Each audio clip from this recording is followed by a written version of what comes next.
Hello guys, good morning mga idol. Bagong gupit nga pala yung bangs ko. Wala lang, share ko lang. Ngayong araw nga maaga akong lumabas para bumili ng uulamin namin bukas. Kasi nga nagpabili yung ka-roommate namin. Shoutout sa'yo Ate Rosa. I-treat niya daw kami kasi nung nakaraang Chinese New Year, paldo-paldo ang luka. Pag ganun kasing mga Chinese New Year, hindi lang double pay kundi triple pay pa. Kaya maswerte ka kung may pasok ka nga. Nagkataong may pasok siya. Kaya ayun, paldo-paldo ang luka. Ang gusto nga daw nilang iulam ay sarsyadong GG. Tapos sabi ko naman, dagdagan din namin ng chicken sisig. Tapos dadagdagan pa nga ng bagoong alamang para bongga. Lumusot-lusot nga ako dito sa mga kanto-kanto papunta dun sa talipapa. Diba ganun yung mga tawag natin sa Pinas, sa mga nagtitinda ng ulam. Kaya ganun na rin tawag ko dito. Malapit lang naman sa dorm namin yun. Unting lakad lang. Malapit na nga ako. Doon nga sa dulong kanto na yan yun.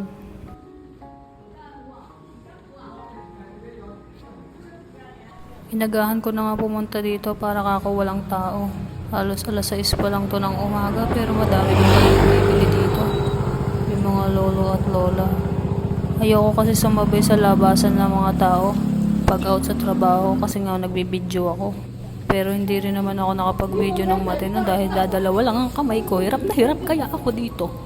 Kinuha ko na nga lang yung mga dapat kong bilhin.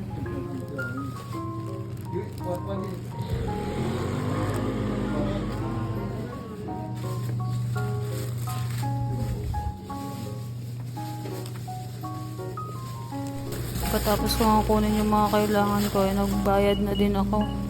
Malamang magbabayad ka, alangan namang itakbo mo yan. Madami nga silang tinda dito at pag tinitignan mo nga din nakakainganyo ring bumili. Pagkatapos ko naman dito, doon naman ako pupunta sa kabila kasi wala nga silang tindang GG. Walang kamatayang talapia lang yung nakita ko doon. Malapit lang din naman dito yon sa kabila lang. Kaya ilang minutes lang na lakad.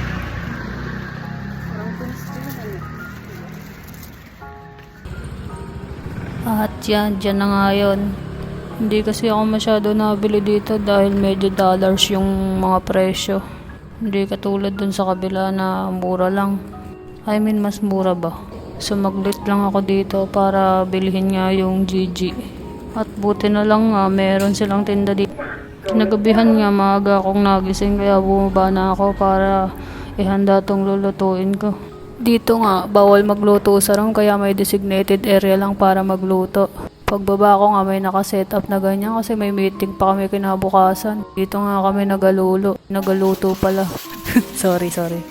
Pinaglalabas ko na nga yung mga ingredients. Wow, ingredients! At syempre, pati yung mga gamit na gagamitin ko, no? Ipaglalabas ko na rin yan para hugasan. Katagal mo namang gumala, wala na akong masabi. Nilagay ko na rin yung gas dyan sa may ano bang tawag dyan? Basta, ganyan lang din yung mga gamit namin pag nagluluto dito. Hindi ko na masyadong napakita pero nalinis ko na nga yung GG. Hiwa ko na rin yung manok, tsaka yung tokwa, tsaka pati yung sahog ng alamang. Ang hirap palang mag-multitask. Unahin ko ang lutuin tong bagoong alamang. At habang inihintay kong maluto yung sahog, pinalambot ko nga muna yung tas ipiprito. Hiniwa ko na tong sili para may kick yung alamang natin. Masarap-sarap pag medyo maanghang Sinunod ko naman tong bawang. Hiniwa-hiwa ko nga lang din to ng kumpa. Kung paano lang. Grabe, napakaseryoso ng pagmumukha ko dyan, Pwede na siguro ako mag-content ng nagaluto, Sa tingin nyo, siguro manahimik na lang ako, By the way, nung luto na ang sahog, pwede nyo na pala akong ulamin. So, nang naluto na nga yung sahog ng alamang, ginisa ko na nga dyan yung bawang tsaka yung sili. Nilagyan ko rin pala yan ng onting sibuyas. Ang crispy na silang lahat, nilagay ko na rin yung alamang. Tingnan nyo, mamula-mula pa, Siyempre, simutin natin yung lagayan para walang sayang. Nang nailagay ko nga yan, inilagyan ko na rin yan ng mga sikretong sangkap. At dahil nga sikreto, syempre hindi ko sasabihin kung ano yun. Akala mo talaga eh. Ganyan na nga siya nung naluto, akala mo corn beef eh. Kapag nga petsa de peligro, pwede na naming ulam yan. Kanin na lang ang kulang, pwede na yan. Pagkatapos ko nga doon sa alamang, ay pwede ko lang ipalo sa itong charis lang. Ang susunod ko ang piprito ay yung tokwa para doon sa may chicken sisig.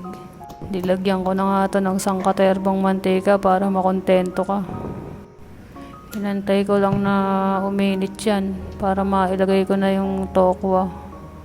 At ang medyo mainit na, inumpisahan ko na nga bago pa umpisahan ng iba.